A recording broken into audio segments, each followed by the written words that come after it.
it's going to be a hell of a next 18 months, 24 months after this. The silver lining is that this is what we needed, or this is what Bitcoin needed rather, to kind of separate itself from like this fraudulent pump and dump unregistered securities space that is crypto. Let's be real here. You started your podcast talking about Warren Buffett style investing. Why are you talking about magic internet money? Yeah. And it's because the cost of capital is just destroyed. Hey everyone, welcome to the show. I'm here with Dylan. Dude, we have so much to talk about. I don't even really know where to start, to be quite honest with you. I have a whole bunch of things written down, but I guess I'm just going to throw it over to you. Like, where do you want to start? Because there's so much going on. Like, what do you think's at the top of your radar? Well, I mean, the last 2 weeks have been crazy.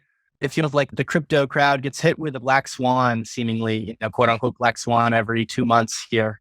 And, no one could have seen this coming when all of this is just obfuscated leverage and balance sheet impairment and the things that we've seen with, the casino style Wall Street for the last 3, 4, 5 decades. I mean, way farther than that, right? Like financial history is littered with these lessons and the existence of no lender of last resort in a space in a 24/7, 365 unregulated securities market. It leads to some interesting results. And, somewhat paradoxically, the just implosion of all of this paper Bitcoin is tanking the price. And so anybody that actually understands what's unfolding here with the greater macro picture and the existence of this, open neutral protocol, digital bearer asset is just laughing to themselves because Yes. I'm not in a position to be a forced seller. You're not in a position to be a forced seller. And I have all the time in the damn world. So burn it down, I have no problem with the market leverage getting liquidated. Amen.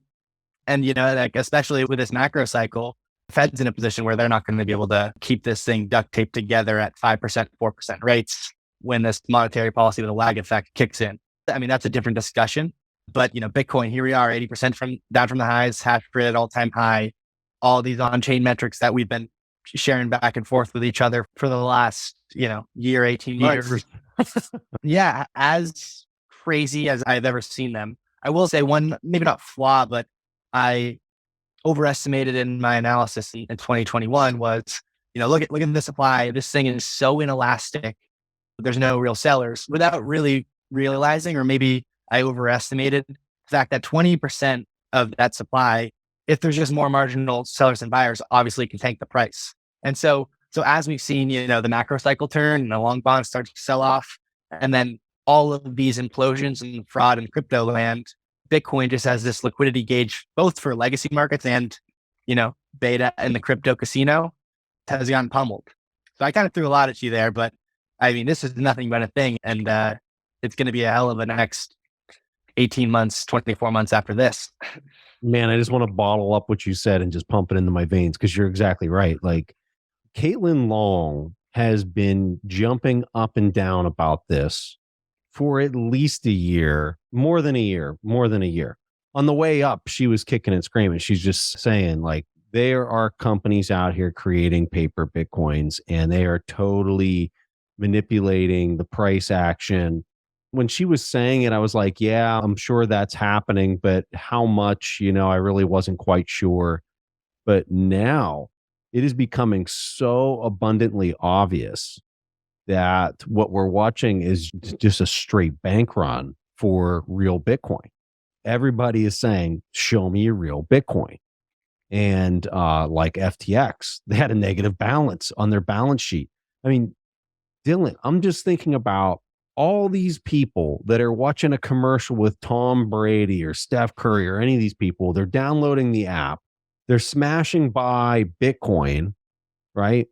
And they're looking at their FTX app and they're thinking, I mean, if you took all the people that had that app, that had bought Bitcoin, that thought they had it in their account, only to find out that FTX had a negative balance of Bitcoin on their books.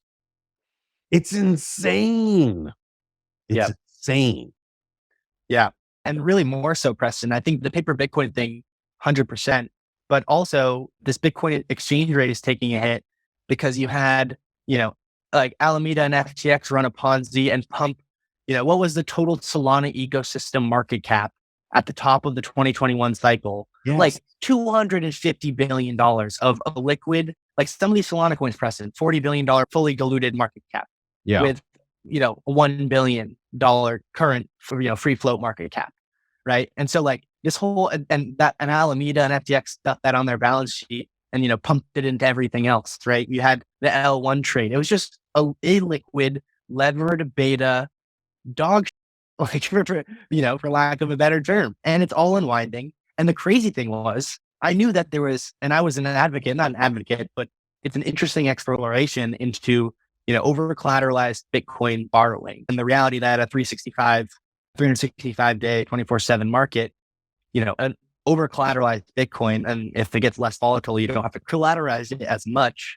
That's a really interesting form of collateral for a lender of last resort, I'm sorry. But these guys were levering against GBTC, against, AVAX, against Luna. The amount of risk taking on, and it's all the same trade, right? To the downside, it's all the same trade. And there's no natural buyers of these things. And so FTT imploding and FTX not selling you the 70,000 Bitcoin paradoxically tanks the price because their casino implodes, right?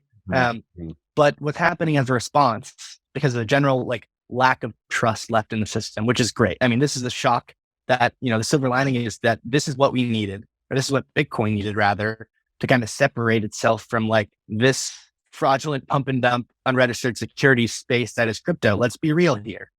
And I'm seeing arguments about, Ethereum and how it enables all of this financial innovation. And none of it's innovation. It's all the traditional systems slapped on a protocol.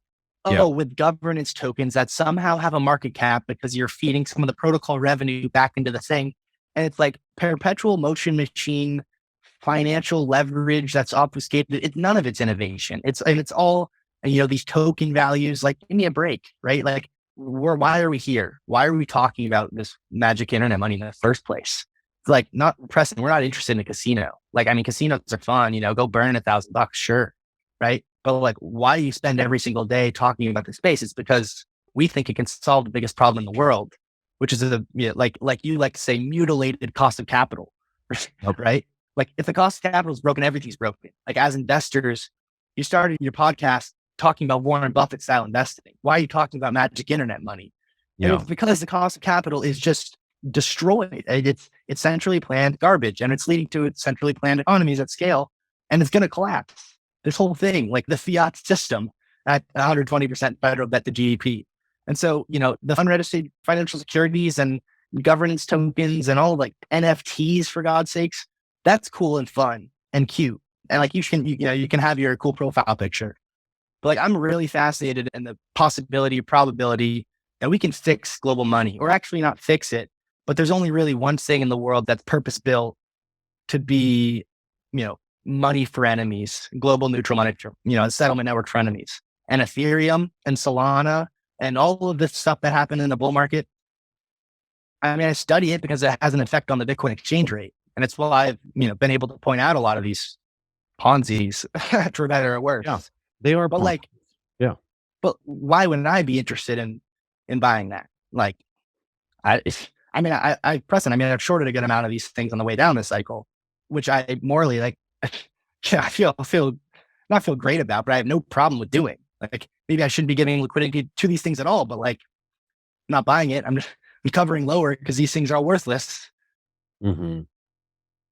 It's just frustrating for me to see people who have a major influence on Twitter, for example, Jason, Chatmouth, Mark Cuban, all these people, right? They have a massive megaphone to do the right thing, to highlight how broke the existing system is. And you're literally watching videos of them at the top joking about how they're rug pulling on Solana and all of these activities, all these VCs out in Silicon Valley. And you know what? You had Jack Dorsey was the only guy I could see that was actually shouting from the mountaintops that they were the problem, that everything that they were doing to pump these scams. Where was the SEC? Where was anybody? And I'm not one of these people that are saying that we have to be saved by the SEC. I'm just saying it's so blatantly obvious that what they're doing is a scam and it was like nobody did anything. It's everybody just standing there laughing about it. In fact, it was almost like sport. It was almost that these people were being celebrated for being able to scam so many people. And you know what? It makes me sick to my stomach. I am nothing like that. You're nothing like that. I refuse to participate in such ridiculousness, right? The pictures of the monkeys, like just idiots. People, like, I cannot, it was so obvious that we were hitting a high watching all of these things. And now it's like, I can't, like, this thing cannot be torched hard enough. Like, people think I'm joking when I'm online, and I'm like, burn this thing to the ground. Like, just torch it. And if the Bitcoin price, gets punished in the meantime, well, so be it. I truly don't care. I like you, I'm sitting on my coins. I hold my keys. I have nothing to worry about. Absolutely nothing. Torch it. Like they can't torch this thing hard enough as far as I'm concerned, because it's a total cesspool. Yeah. No. Yeah. And there's still a lot further to go in that sense, in terms of just whether it's like, the mark to market leverage that's hidden, right? Or these exchanges that definitely took an impairment. Like, some of these exchanges had their customer balances on FTX for whatever the hell reason. I don't know. Right. No. But like, obviously doing something wrong. Like, eventually there's going to be more exchange insolvencies, of course, because no one's going to say they have impairment. They're all going to try to survive through, and they're going to collapse, right? Obviously, because if you announce you're going to have the bank run immediately. So they just try to stave it off and have good PR and puff their chests out like SBF and Alameda did, right? Like, also, just Alameda was just like, let's be clear here. They were a Ponzi since 2019, right? When you look at what they were doing, giving Bernie Madoff style returns. And when did the money stop? You see, Suzu literally tweeted this in 2019. We stumbled upon the tweets after. They tweeted, "Oh, the guys that run out of money, offering 20% fixed rate loans to run their Ponzi. What do they do next? Spin up a BitMEX competitor and launch FTT token, right?" And the white paper literally is like proposing the Ponzi out. It's like unbelievable. So yeah, wash it all out, right? Like, the Bitcoin only companies, it's obviously tougher when the Bitcoin price is 80% from the highs. And Bitcoin certainly wouldn't have gotten as high as it did without, it had native speculation as well. Like, let's be clear, but all of that open interest, all of that, Bitcoin collateralized 20, 40, 50% annualized to pay leverage, the whole DeFi ecosystem where stable coins, you could farm stables at 20% APR. Like, none of that was innovation. Like, people mistook DeFi as like this thing that, cryptography and like the public blockchain enabled you to get more APR on your savings or something. It was like, no, these are. If I was going to say the only thing that has come out of all of this cesspool is just immediately clearing dollars or immediately clearing euros, like, that's value to be able to, because let's face it, most of the world's debts are denominated in large fiat currencies.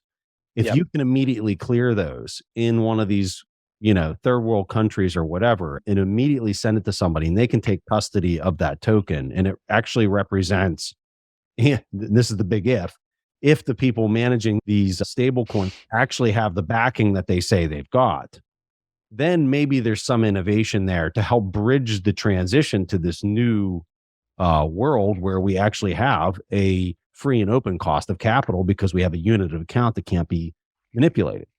That's the only thing I'll give them. That's it. I don't know what else there is that's come out of it that actually potentially provides any sort of value whatsoever other than a stable coin.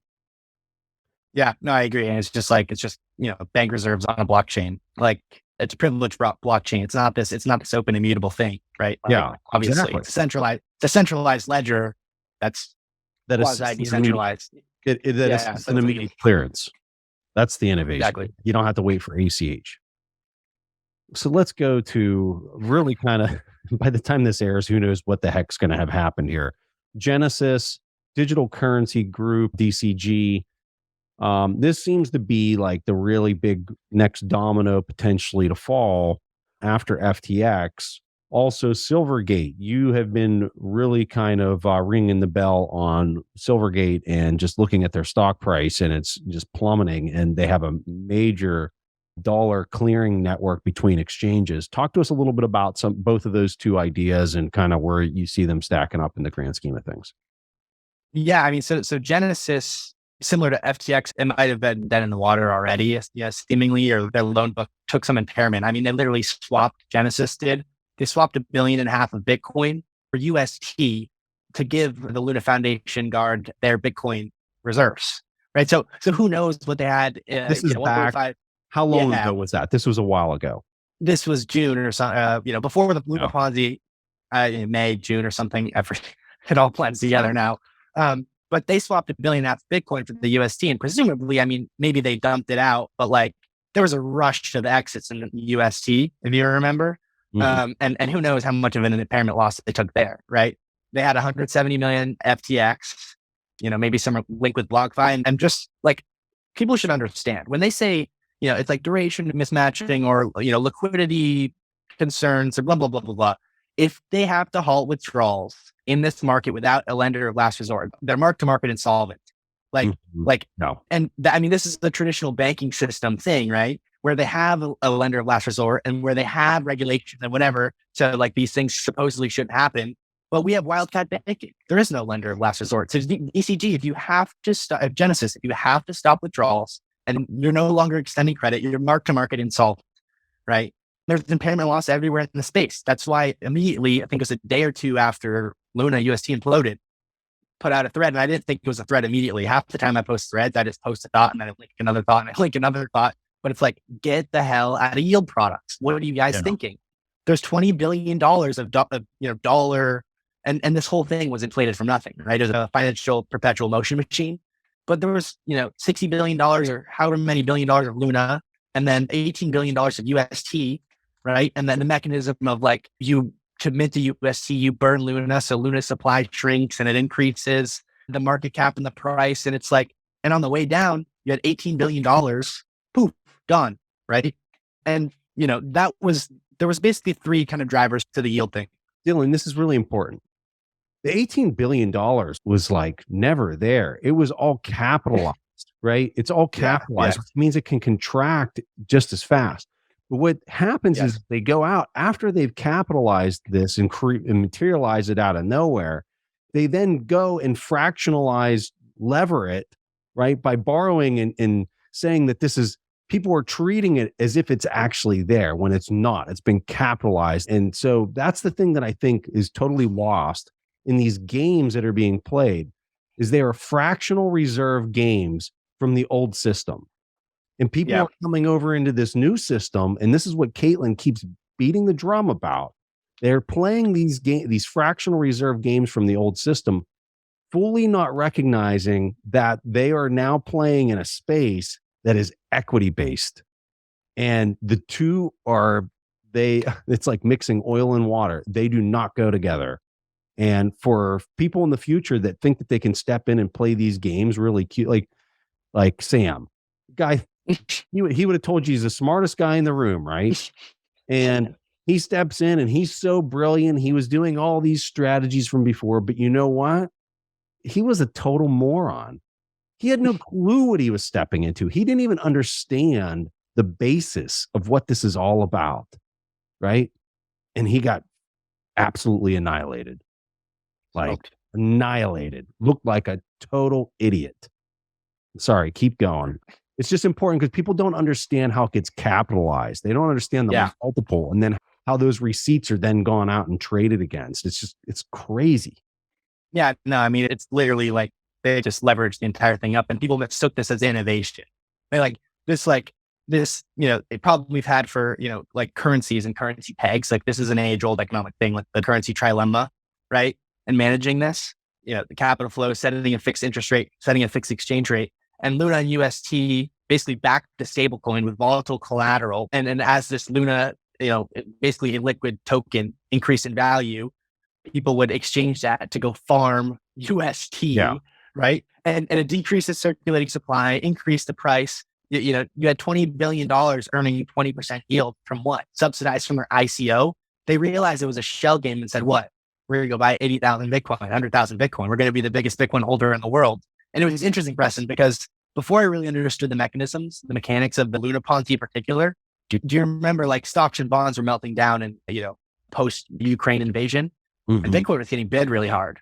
And as it turns out, and hindsight's 2020, but as Bitcoin went from like 32K to 30 to 46 or whatever it was like basically the crypto market cap Luna, like Ponzi. That was kind of like this last gasp of juice, this last gasp of inflows. And since then, right, like Bitcoin is really the only thing in this entire space that has actual passive inflows and hodlers of last resort, right? Like the rest of it, like you could maybe say ETH, but they don't even know what they're buying is the fundamental thing here. There's a reason that Bitcoiners have seen this thing over and over again go down to 85% and not give a shit. And so, I don't even know what the original point here, but I agree. Burning it the hell down. The fractional reserve gains, the yield farms, like, how will you get it? Where is the yield coming from? Like, shout out to Alex Barrington. Where is the yield on your 6% Bitcoin, on your 8% stablecoin that Gemini Earn was offering last week, right? Like, where is it coming from? And no one asked the question. And maybe it's a predatory model because the exchanges are saying this is yield, right? And, there's high divides of disclosures. Isn't that Genesis's main thing? Is they're the ones out there creating the yield, and now they, if you were using their product via Gemini or wherever, you can't withdraw your funds right now. No. Yet Barry is going out there, making these claims that he's going to come back stronger. Meanwhile, nobody can even withdraw their funds. Like, talk to us a little bit about some of that. Yes, I mean, it was a pretty wild day today. I was recording with Safe actually, and the news is dropping at the time about, Genesis is, and Sullivan are declaring for bankruptcy. And then they're like, no, we're not. And then Barry's like, everyone's like, Barry's DCG's in trouble. By the way, like, can we just acknowledge that, Barry Silbert has been in space for a while. I mean, surely knows what he's doing somehow. You can't just stumble into being that successful and big and large. And, GBTC was a good product for a while. It's since turned into a total nightmare due to market forces. But regardless, like, I mean, the guy was punting into Zcash and coins at the absolute top. Like, there's some lending bets that went bad here, but like, you're buying 10 figures of illiquid altcoins via venture deals or, OTC or whatever the heck you're doing. Maybe you're just bidding on exchanges. And now we're kind of questioning like, oh, we got wrecked. Well, like, I think a lot of these guys got high on their own supply this cycle. Things that weren't built on any strong foundation. Like, that's why Three Arrows blew up. Smartest guys in the room, right? Three Arrows Capital. They punting into all these, illiquid, levered beta altcoins, thinking that there's some innovation here. Like, the reflexivity of these cycles have people think that there's something genuine, and it's all just lies essentially on the way down when the tide goes out, and they're all swimming naked. And so, I mean, I don't even remember the original point. It's just, I'm ranting.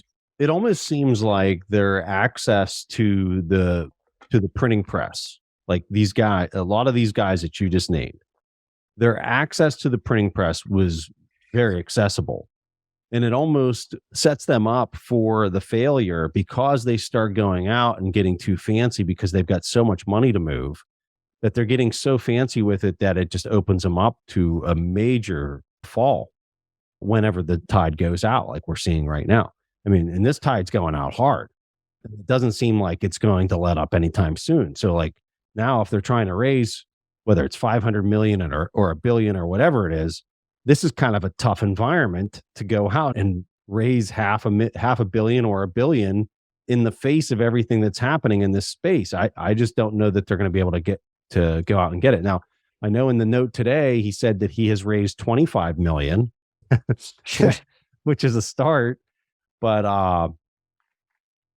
what are your thoughts on GBTC? Because that also falls under this DCG, the digital currency group. What's your thoughts on GBTC? I don't own it. I may or may not buy it for a trade, but like, I guess maybe it'd be at that attractive level. People have been buying that dip for the whole year since basically February of 2020. We're looking to close that ARB, and the ARB keeps arbing them to the downside. I mean, it's a not terrible product, but 2%, leech on your Bitcoin holdings every year. It's not on Bitcoin rails. It's not self-sovereign. It's not immutable. We know those things. I guess if you're in a Roth or something else, there is some upside at 50%, discount to NAV. Like that's a pretty juicy trade if it ever comes even halfway close. But I think convertibility is a long, long way away, especially after all the fraud that has happened in this ecosystem. That SEC or whatever, three-letter agencies are going to clamp down real hard, and they're not going to want to unleash this flood that is a Bitcoin spot settled ETF, right? With, I imagine, some form of transparent wallet address, which is weird because Grayscale was like, hey guys, like we have this, revolutionary technology that's the future of, finance. And we're putting out Bitcoin versus gold commercials on CNBC for the last 3 years. Oh, but the trivial thing, the thing I can do on my MacBook that I'm recording this Zoom call on, Preston, with software that I downloaded in 3 hours, where I can sign a message with my keys, we can't do that because of security purposes.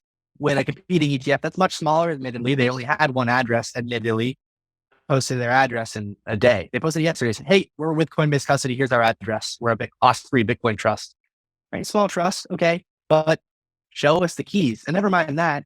The real question for me with Genesis and DCG was, by the looks of it, it seems like there's some form of liability relationship. And they came out and were like, we have no official, there's no liabilities with Genesis Global or Genesis Capital or whatever it was. And it's like, okay, but how easy is it to create another entity and, or some special purpose vehicle and do that, right? Like, I mean, look at the Alameda FTX org chart. So you're telling me like, so what's that liability and how big's the hole? And I think the worst case scenario for GBTC is that the trust is liquidated. I think there's an extremely small chance, but 600,000 Bitcoin would certainly be quite the sell. And I imagine it'd be gobbled up via OTC. Yeah.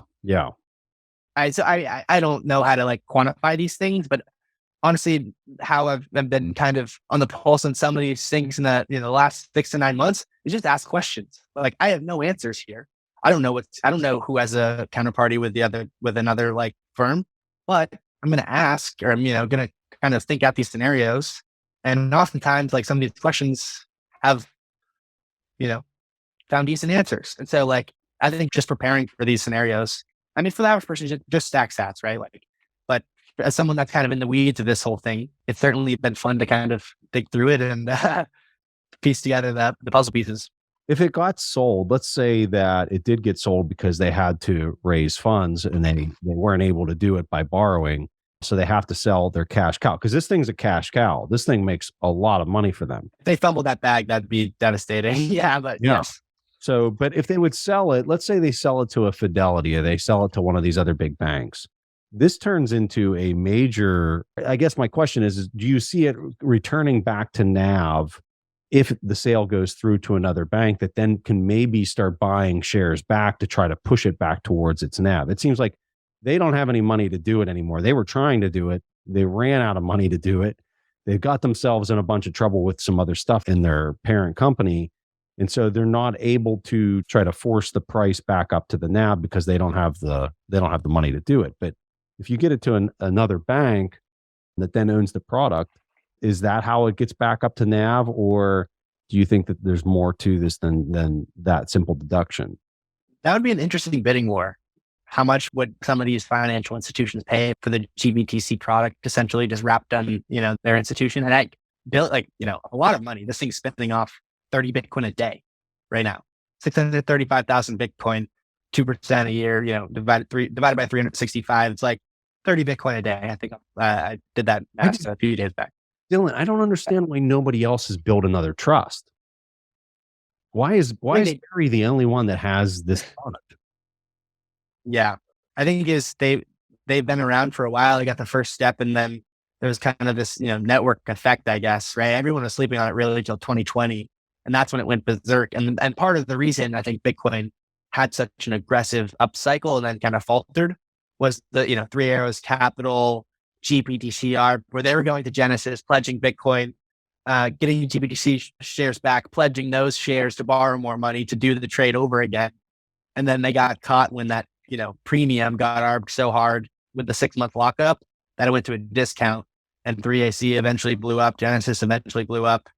And, DCG was borrowing hundreds of millions of dollars to close this arb, and then they got bulldozed.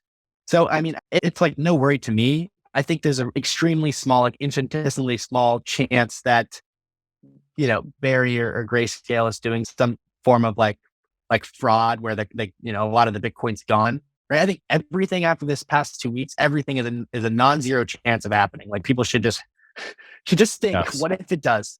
Yes. But I think these guys are running a bucket shop? No. Like I think potentially the worst case scenario is Barry's levered to the hilt, right? They had a $500-600 million credit line they got in November of last year. Since then, they bought back a whole bunch of GBTC shares. They punted it. They announced that they bought the Near, which is another one of these L1 altcoins.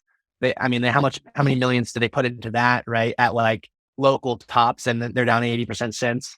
So I have no idea what their balance sheet is, but it's probably not pretty, right? And if they're forced to sell this thing, that means they're in deep trouble, which is quite the fumble, but I digress.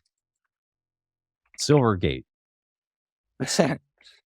Yeah. So this was one of the things where after the definitive implosion of FTX, once it was clear to me that FTT was imploding, the real question was, who are the counterparties? Was it Genesis? Is it a NYDIG or a BlockFi?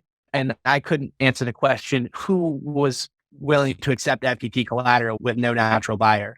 And the more that I thought about that question, and we talked, I think, on Wednesday, the Wednesday before the Monday FTX collapse, I think. Yeah.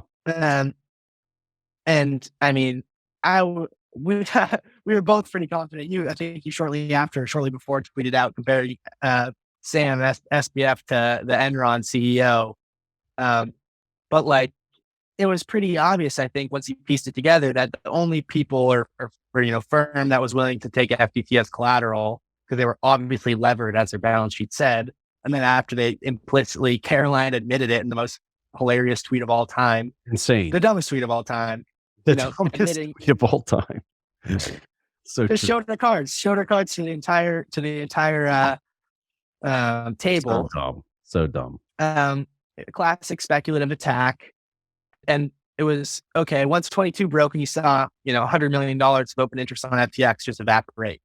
That to me, we published actually right as the FTT broke 22, we clicked send on our Bitcoin Magazine Pro issue to 15,000 people. We're like, this thing's imploding. Probably get you coins of FTX beyond a reasonable doubt. And do we know they're insolvent or not? No, we can't say this, but not looking great. And they halted withdrawals within 12 hours. And it was pretty shocking. Can't say it was unexpected, but just in terms of the amount of trust that a figure like SBF had as the smartest guy in the room, as the savior, the JP Morgan of crypto, was if it wasn't so sad, it'd be laughable. It almost is laughable in a way. And, it's one of the largest financial frauds of all time in absolute terms, right? Definitely in absolute terms. What a mess. Absolute disaster.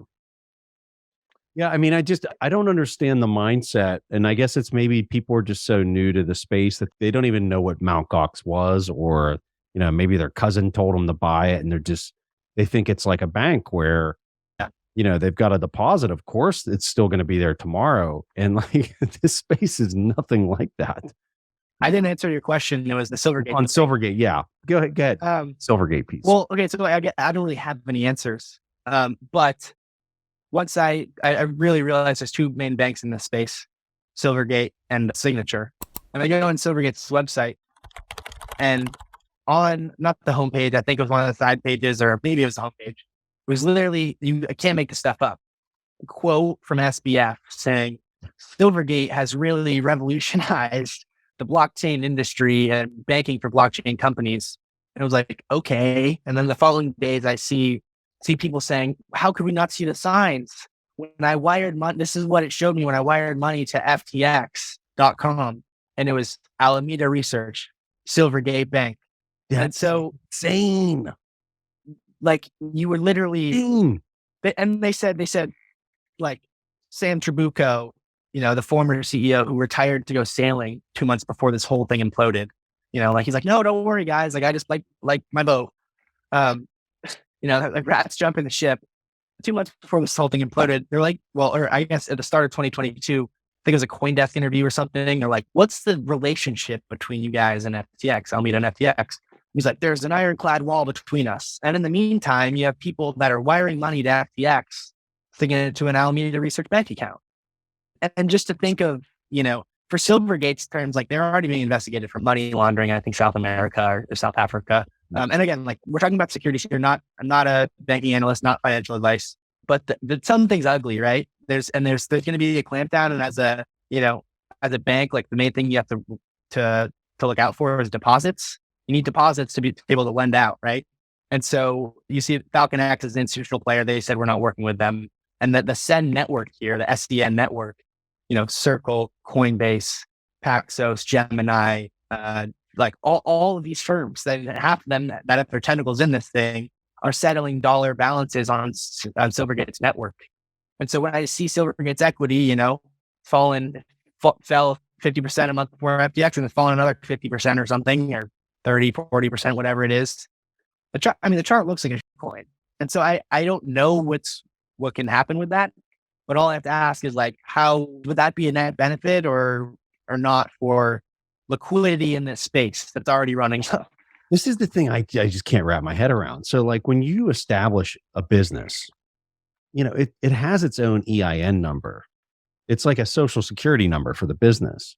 So FTX would have had their own business number, and same with Alameda. They would have had their own business. So then when you open a cash checking account with a bank, you have to, just like an individual where you give them your social security number to open the bank, you provide the EIN number for the business to open a cash account. So FTX would have done that. Alameda would have done that. And Silvergate is literally taking cash deposits and sending them to a different business entity than the one that's associated with the deposit. Yeah. It doesn't make any sense. It's ludicrous. Like, I just don't know how that's possible to do that on these rails. It's not great. And I'm not one, like you said earlier, to, call for the heavy hand of the state. Actually, far from it. For all I'm concerned, let it be the Wild West and people just, suffer the consequences for your own incompetence. I'm perfectly fine with that. Yeah. But, I understand that we live in the system we do today, and probably all of this leads to further regulation and whatnot.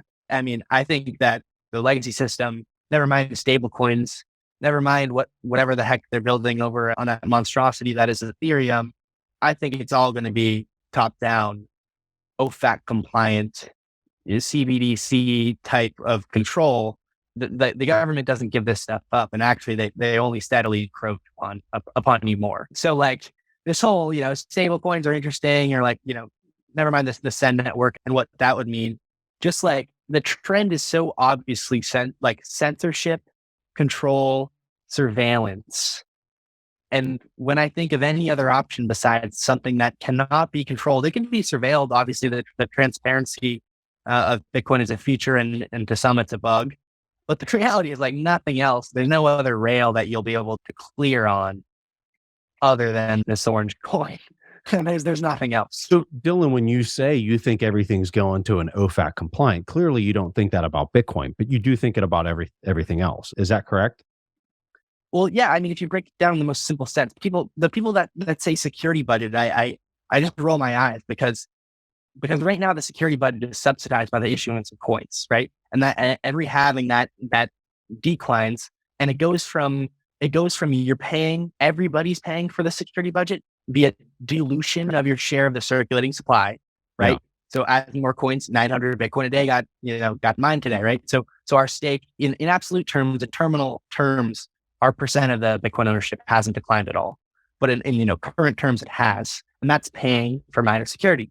But in the future, where the block, this is the key point here. In the future, where the block subsidy is zero and the block reward is only fees, where mining is brutally competitive and difficulty is ratcheted up so high and ASICs are so efficient that you need free energy to compete with this thing at all. You need free energy essentially. Yeah. That future, you paying with your private keys and your Bitcoin, you are paying for your security budget with fees. And will be OFAC compliant pools. And there will be, whether it's like, the United States and then Russia and all these others, but you individually are paying for a profit oriented miner that is nothing but economic incentives at play to include your transaction in the block. And maybe there is a compliant pool or two. But the reality is this black market, guerrilla mining landscape, that's just pure modern warfare and capitalism in its most pure form. There will be someone that mines your block, regardless of if it's OFAC compliant or not. That's because right. it's purely a profit gain. It's That's only right. about economic incentives. And if you're getting censored on a transaction, theoretically, which this hasn't happened, right? Everyone kind of booed Marathon for even proposing the idea. Like, we don't even have to rely on Marathon. That's the thing. Just pay up your transaction fee. Just raise your sats per Right. byte, right? This is the most basic thing. There is no security budget. You are the security budget. But your coins, your payment, whether it's dilution because of block subsidy being issued and everybody's subsidizing this, or it's a purely transactional fee basis where you're paying to not get censored. And all of the stuff that's happening on Ethereum with proof of stake and miner extractable value. And I spent 110 hours we wrote an extensive report about this. I understood Ethereum before and the basics of it, but I spent hours upon hours, days upon days putting together this thing on Ethereum and reading about the history of miner extractable value and proof of stake and all the proposals and all the top-down initiated hard forks and difficulty bombs and what a mess. And to think now that, 50% plus of these blocks are OFAC compliant. And 2 weeks before the merge, you have Ethereum developer call say, well, guys, if we release this thing, it's going to be OFAC compliant from the start. And their response is like, okay, well, we'll code up a solution. We'll code up a different, block builder, or we'll, we can slash your stake. We can slash your stake if they're censoring guys, but we still need to code that part of it. We need to code the ability to unstake. And as I'm not an engineer, but I think I understand engineering from a basic level. And I've listened to a lot of smart engineers talk, whether it's about computer science or just basic systems. And if all of these things are so trivial, why didn't you release it from the start? Why not wait until your network was bulletproof and ready for anything to go forward with this? And when I look at Ethereum as an investable asset, as a protocol, as a supposedly neutral protocol, I just think it's obfuscation. And fundamentally, a lot of these people have no idea what they're investing in. You're investing in, it's a venture bet. And that's what it is. And it could be a high upside venture bet, sure. There is a reality where Ethereum is, as a, Tether network, can be worth $1 trillion. Sure, maybe I'll give you that. But the purpose now, let's be clear, is building casinos, building, speculative trading valueless token casinos or JPEGs or ICOs or dApps or whatever the world computer narrative changes to next. I think it's so obvious that if you took the whole ecosystem, like every one of these altcoins, the Bitcoiners, you took all of them and you lined them up, a majority of people are not here for anything other than trying to make a bunch of money real fast. And they're greedy. And they're not here for any other reason. And, I like to think that the people that are just here for Bitcoin are here for what you had originally opened this conversation with, which is if we can fix the money, we can actually create a free and open market and a free and open cost of capital. And we can actually get efficient productivity happening in the world where we get real prices and not manipulated prices. That's why Bitcoiners are in the space.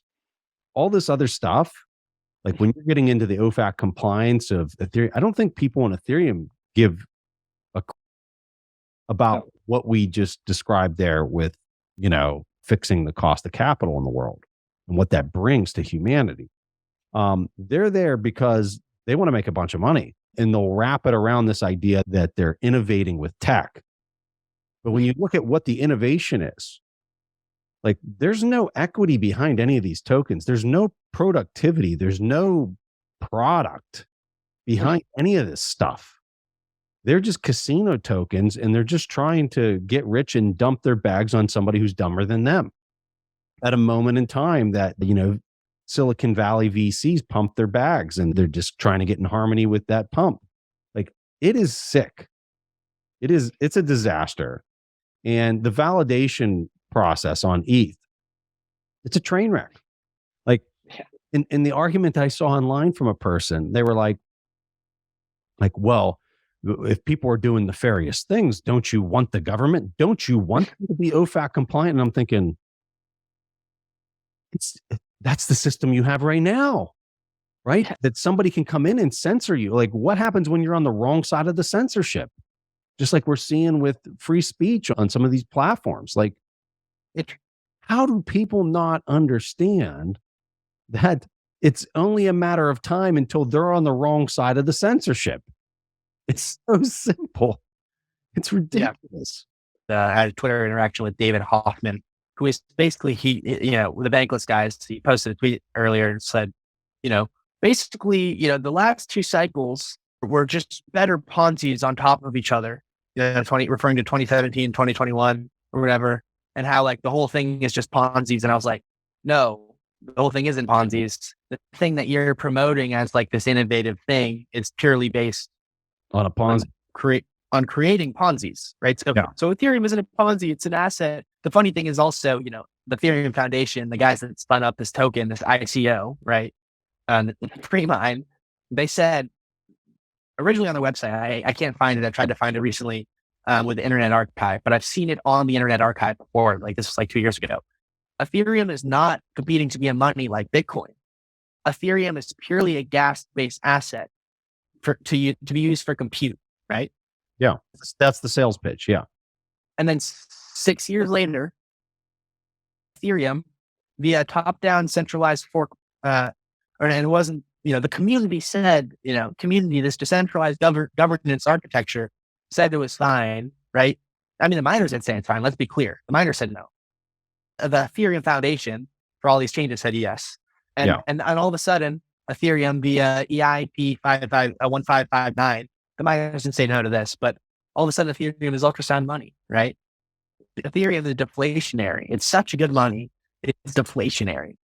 It was just interesting to cycle what the animal spirits have brought out in terms of people thinking that there is some genuine innovation here and not stripping it back to, like, I keep coming back to a simple point. There's only really one thing here in this entire world in a digital age that is purpose-built, engineered, constructed to serve as global neutral money for enemies. There's one thing. Never mind the energy market infrastructure and all the things that, the rabbit holes there.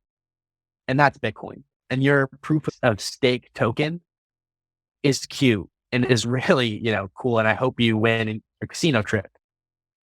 But what are we talking about here?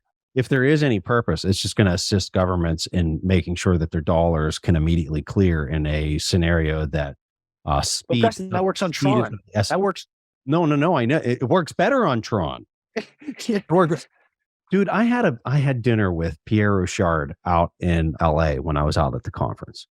And, we're talking about all sorts of things. And I'm there with him and his wife. And I said, Pierre, maybe the only purpose of these things is to help dollars and euros and yen clear fast enough so that when we go through the eye of the black hole and everybody's trying to move their currency as fast as humanly possible, it provides an immediately clearing mechanism because you're going to need that at that moment in time. And I asked him, I said, and he I don't know that he was really buying that argument. I'm just trying to, take the other side of an argument to try to, come to a truth or an understanding of what we think something is. And so I asked Pierre, I said, how much would you pay? Like if I was going to send you $1 of Tether on Ethereum, I said, how much would the fees be on something like that? And he just burst out laughing. And he goes, it'd be like $5. I said, come on, man, you can't be serious. For me to send you $1 worth of value on a stable coin over the Ethereum network, it cost me $5. And he goes, yeah. He says, why do you think everybody's using Tron? And why do you think they're using the Binance Smart Chain to do those activities right now? And I said, are you serious? Have they truly tried to optimize for everything and therefore like basically solved nothing? Is that what's happened with Ethereum? And he just burst out laughing. He says, that is exactly what has happened. There are no solutions. There are only trade-offs. And by trying to do and be everything, they might just end up, and this is not today, they might just end up with nothing in the end here. And maybe it like never dies or whatnot. But whether it's death by a million forks, death by a million copy paste of your coin, of your protocol taking liquidity away, like the Binance Smart Chain, the Solana was just ultimately a bunch of Alameda stealing FTX user deposits and pumping in the ecosystem. They all are. They all are. They all are. And it's it's certainly it's not vindicating because Bitcoin's also down a bunch. But people believe the narrative, whatever it was, whether it was ultrasound money or that Luna was this innovation, or what that Solana was like a productive asset, right? Like, what are we talking about? They're all centralized in some sort of way, and I think that the magnitude of how much they're centralized, people who don't understand the tech just don't have an appreciation for how centralized they are. If the government really wants to come in and shut down a transaction on Ethereum, I think that at this point they're there. So in as far as Binance or Tron or any of them, like if they really wanted to dig in and start making things difficult, I think they could definitely do that from a technical standpoint. So anyway, all right, let's go ahead and let's talk. How about some of the hacker stuff with the FTX? So there's coins that start moving. I think it was a Friday after everything blew up. There's all these coins that start moving off of the FTX. Like people can see the public addresses and they're saying, what the heck, who's taking these coins? Talk to us about this story. What the heck was going on? What has happened? Where are we at right now? So I'm not fully caught up in the last day or two. But I know that they, there was it was definitely an inside job in a way. And people said like the web app got hacked or whatever, but ultimately it doesn't matter if the front end got hacked or the front end released a software update. You need the damn private keys on your Ethereum accounts or whatever to move this stuff. So it was an inside job, right? There's no debate about that. And they take all of the centralized stablecoins, they're Tether, or they take all, the stake ETH and turn it into ETH. I think it was Tether, and turn it into DAI, which is a supposedly decentralized stablecoin, collateralized stablecoin on Ethereum. That 50% of the collateral circles USDC. But I digress. They dump all of their, centralized assets for more decentralized assets. And I think the interesting thought experiment here is if, you have all these OFAC compliant blocks, right? 50% of the block production. And then if you just look at Coinbase's, Binance's, Kraken's, Lido, which Lido's governance token, which, supposedly is decentralized, is held all by US regulated VCs. And you look at, from a block production standpoint, what might happen if these people, maybe they stake the coins. Like, I have no idea what happens next with this. Maybe they, I think they're dumping it off for some wrapped Bitcoin asset or something. But if it's a wrapped asset, right? Or if it's if there's a pressure choke point, I think this is the key thing here. I don't know what was going to happen with the hacker or whatnot, but if there's a pressure choke point and it's not defendable by, basically open source code and economic incentives, it's gonna, not whether it's break or be tested, right? And I don't think there's been that test yet. I think the test is coming clearly. And so, yeah, it's clear the differentiation between Bitcoin and Ethereum now for me. I think for a lot of people, surprisingly, they haven't made that distinction yet. But I don't really know what happens with the hacker or whether they dump it or whatnot. But I know the whole thing is, like we've talked about, a massive, massive fraud. And they should all be in prison for what I'm concerned. Dylan, back in 2021, you wrote an article, and I'm sharing this right now so people can see. Can you see the thing I just popped up? Okay. So the article you wrote, The Conclusion of the Long-Term Debt Cycle and the Rise of Bitcoin. This is a fantastic article. I know it's a little bit old, but I want to highlight this for people that are pulling this up. Clearly, you're pulling some pictures and graphics and talking about Ray Dalio's long-term debt cycle. And then you start talking about the end game, and you show this awesome, effective federal funds chart where you're really kind of seeing this 80-year cycle playing out graphically. Talk to us about this article. What were you trying to accomplish?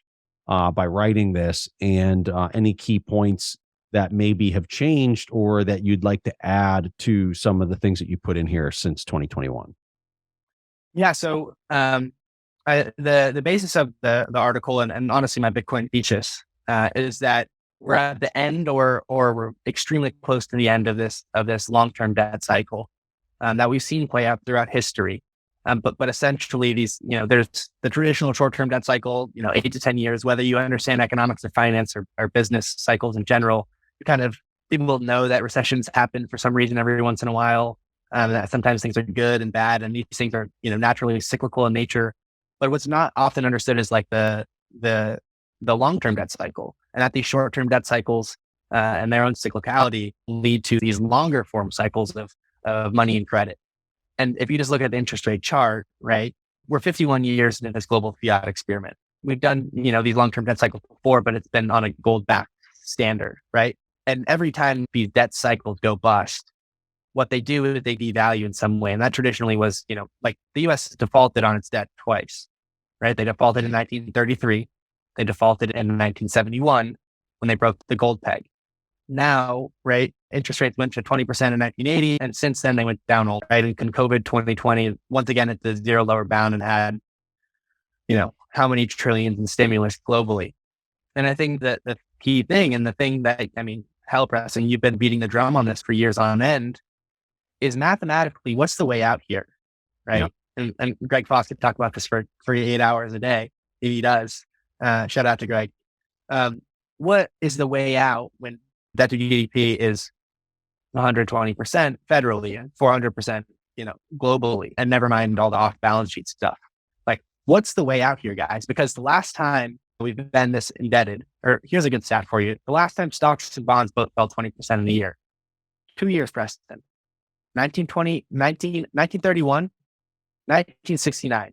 Yeah. Right. I love that statistic, because what happens after these huge bursts and destructions of wealth, especially in a historically over-indebted economy? What happens? And what happens is a real devaluation in real terms. And creditors in this situation, creditors and savers get screwed. Mm-hmm. And so here we are, and the Fed's raising rates to 5%, and we're tightening the belt. And, bonds had a historic drawdown, the greatest drawdown in the 10-year treasury in recorded history inter-year. I'm not sure if we're still there. I think we are. But, stocks are 20% from the highs, and clearly the drain is circling. And so what comes in the next 12 to 18 months as the historic bubble and tax receipts is no longer there, right? The everything asset bubble. This is the thing. The real cost of capital was negative, right? You had nominal negative yielding debts, never mind real negative yielding debts. Across Europe and Japan, I think there's still some short end debt in Japan that's negative, maybe. You had $20 trillion of negative yielding bonds. Insane. Contracts guaranteed to lose money. I give you $100 and I get 99 back in 30 years or whatever it is. Like, insanity. And it was because you had, this disinflationary environment at CPI for so long. I've repeatedly referred to posting throughout the year as this bond market bubble was unwinding, kind of meaning posting like big short clips and stuff. Like inflation, CPI inflation gets to 3 to 5 to 6 to 7 to 8. And they're saying it's transitory. Meanwhile, Russia invades Ukraine and these globalization forces, the unipolar world order. I mean, I'm not a geopolitical historian by any means, but I listen to the really smart people. And they're saying, hey guys, the structural forces that we had for the last 40 years, they're maybe going the other way. Mm. And so is any of that disinflationary or deflationary? And I didn't think, and I still don't think it is. And so what does that mean for bonds? As you're buying 30-year debt at 2% yield, wake up, guys. And so we've seen that cost of capital dramatically reprice. Energy essentially forced it to reprice. And because the cost of capital is repriced, we've seen the valuations reprice. And now I think we see, the real economy in a way reprice.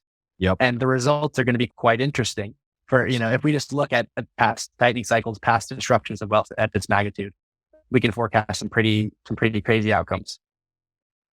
So I'm just going to say the recap there is phenomenal. Straight off the top of his head. You got to check out the article. He does a masterful job laying this out in depth, and then talking about Bitcoin and how it kind of fits into this as well, which he didn't cover right there. So Joe was wanting to hear your thoughts on the bond yield curve in the next 6 months. I'm just kind of curious because I'll be honest with you, man, I don't know what to really kind of expect in the next 6 months with the yield curve. I can find a ton of articles, especially over in Europe, where things are just dire and not getting better anytime soon.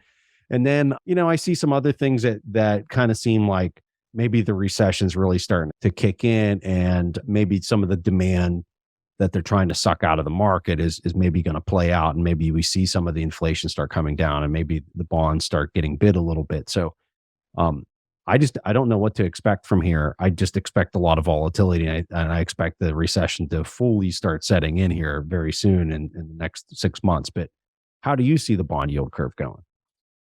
Yeah, I don't think I think there's times and across asset classes I can say like I have an edge, or maybe I understand things a little bit more, especially put some financial capital behind. I don't feel strongly one way or another in terms of like, I mean, I'm not. Let's be clear here. I'm not a buyer of duration debt for a long term hold here. Yes. Maybe for a trade, but like I'm not going to. I don't really get that cute. Sometimes, like I mess around across asset classes, volatility, rates, whatever.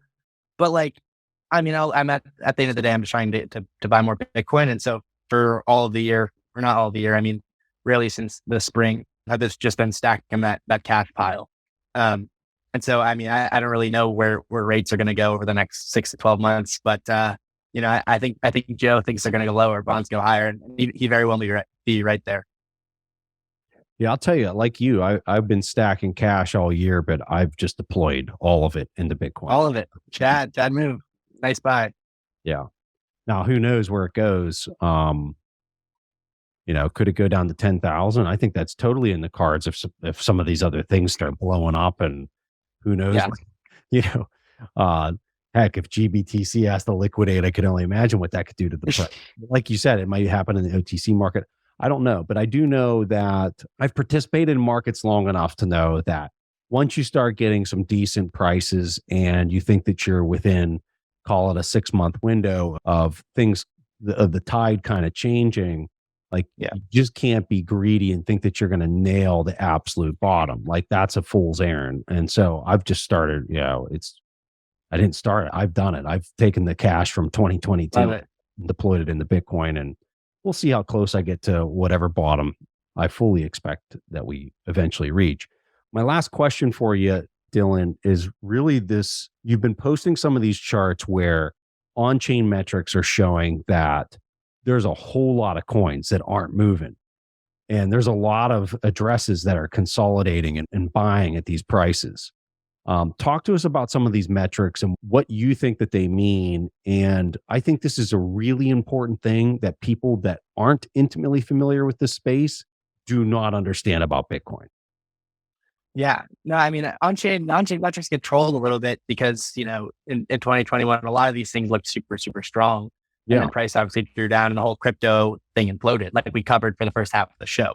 And here's the thing is that the supply and elasticity of Bitcoin, like, people always just throw out, oh, it's absolutely scarce. And like the people that aren't in the weeds with all this or don't understand Bitcoin or that think it's just a speculative bubble, we go, okay, it's absolutely scarce. But the supply and elasticity of Bitcoin, the price agnostic buyers and accumulators of Bitcoin that don't part for the majority. People will trim tops, and we can see this in on-chain data, where they'll let some coins go after 1,000% increase in price. But for the most part, you have a cohort of people that are always acquiring this thing somewhere on the planet and not selling it. And right now we're seeing levels of whether it's like, 83% of supply, all-time low, hasn't moved in like 3 months, right? Or I think it might be higher than that, right? You have coins flowing out of exchanges at a massive level. This is just going to snap so hard the other way. But I think right now, price is set at the margin, obviously, and you're going to see Wall Street. I'm pretty confident in this. You're going to see Wall Street step in, like sharks in the water. Some of them will be buyers, but from an institutional perspective, the asset class, the poster child of crypto just imploded. The asset class is somewhat untouchable, paradoxically, despite it being the cheapest it's been in a while. And so I think they're going to really lay into the short end on CME on BitDo, on the short inverse ETF. Like BitDo is $600 million of NAV. CME futures in Bitcoin terms is at an all-time high, like 1.6 billion or something. At the top, that was like 4.5 billion, but in Bitcoin terms, in Bitcoin denominated units, which it's not denominated, it's in dollars, it's at an all-time high. And so you have a few things happening. Max exodus away from exchanges because everybody doesn't trust anything anymore. You have coins getting accumulated by people that, enjoy getting, kicked in the teeth and just stacking and don't give it. Yes, we do. And and at the same time, you have the Wall Street guys shorting, anything and everything, GBTC, MicroStrategy, CME futures as, 30%, 33% short interest on the BTO ETF. And also like the crypto casinos, the derivative exchanges, mostly Binance at this point, as we go lower and lower, more of this open interest, a greater and greater percentage. Like at the top, it was like 70% was crypto collateralized. Now it's like 30% and the rest is stablecoin margin. And now we see all the things like the quarterly futures, the perpetual futures. They were paying 40, 50% to long at the top. They were paying 10%, 15% futures basis, perpetual futures funding rate, annualized it out. They were paying to long Bitcoin this entire way. And just now, they're not getting too overly aggressive, but just now open interest is going up, up, up, up. And they're starting to get a little ballsy on the short side. And I think we can just, whether we consolidate here or where we go next, I don't know. But I imagine we just chop around for a bit. And as coins continue to get pulled off exchanges and people, the miners have some coins left, but not all that many. You have all these leveraged desks that have puked up. You have people that are just scared that have just been selling. And if 16K or maybe lower, maybe higher, if this is where we find that equilibrium, like the 3K of 2018, 2019, or the $200, the bear market before, whatever that level is, I don't know. But there's a level where the marginal buyer is stronger than the marginal seller in this asset class. And the lower it goes, the easier it is, right? I know for a fact via data and anecdotal evidence that there are passive buyers of this thing every single day that hold it in their own custody. And so at some point, the marginal seller gets exhausted and you have a historic level of short interest that gets utterly destroyed. And I don't think we're there yet, but what this thing will do on the other side of this, as price reinforces the narrative in the face of potentially global economic Armageddon, is pretty wild to think about in terms of what happens next. I mean, you should, some of the slides I dropped for you should just, cycle through, maybe in the YouTube or edit on later. Like people should look at some of this stuff because it's just, it's going to rip so hard. And I mean, it might not happen in the next 12 or 18 months, but whatever the timeline, I don't know, but I'm certain that people don't understand the supply demand dynamics here and what's going to happen once the price starts to reinforce the story like it always does. Well, you haven't had any momentum shift. The traditional metrics that a lot of Wall Streeters, a lot of whales use when they're looking at just kind of the momentum shift, whatever cash they have on the sidelines, like none of that's been demonstrated yet, at least not on any type of long duration where, a lot of whales what they would be using to step back into the market. You haven't seen that yet, but I can only imagine when you do have that momentum shift and you've had the supply suffocation that clearly has taken place. You can literally see it on, you can pull that data straight off your node. Yeah. It's going to be a whopper. It's going to be a whopper. And I am totally here for it. And God, I love this space. Everything that's happening, at least from my vantage point, it just shows me that we are dealing with an asset that's truly free and open, that can actually bring the cost of capital in a free and open way to the world, because the bad actors are exploding. What an exciting time to be alive. That's all I can say, Dylan. And what a pleasure it is to bring a person like you on the show. So, Dylan, thank you so much for making time, coming on the Investors Podcast. We love having you. If people want to learn more about you or they want to follow your feed or whatever, give them a handoff to where they can learn more about you. Cool. Yeah. Well, I spend way too much time on Twitter learning and posting. So you can find me there at Dylan LeClair _.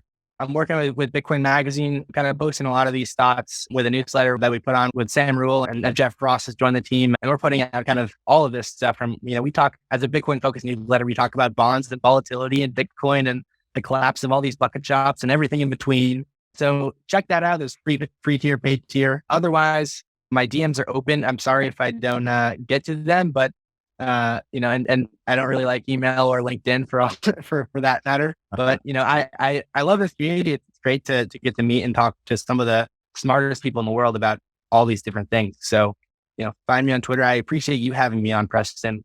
I mean, you've been a mentor to me in many ways. So it's awesome to catch up on a chat and have it blast out to the world. Honored to have you, Dylan. And you always bring just unbound amounts of knowledge and thoughts and critical thinking. And I love it. And it's an honor to call you a friend. So thanks for coming on. Likewise. Cheers. At the end of the day, he was clearly gambling with customer funds.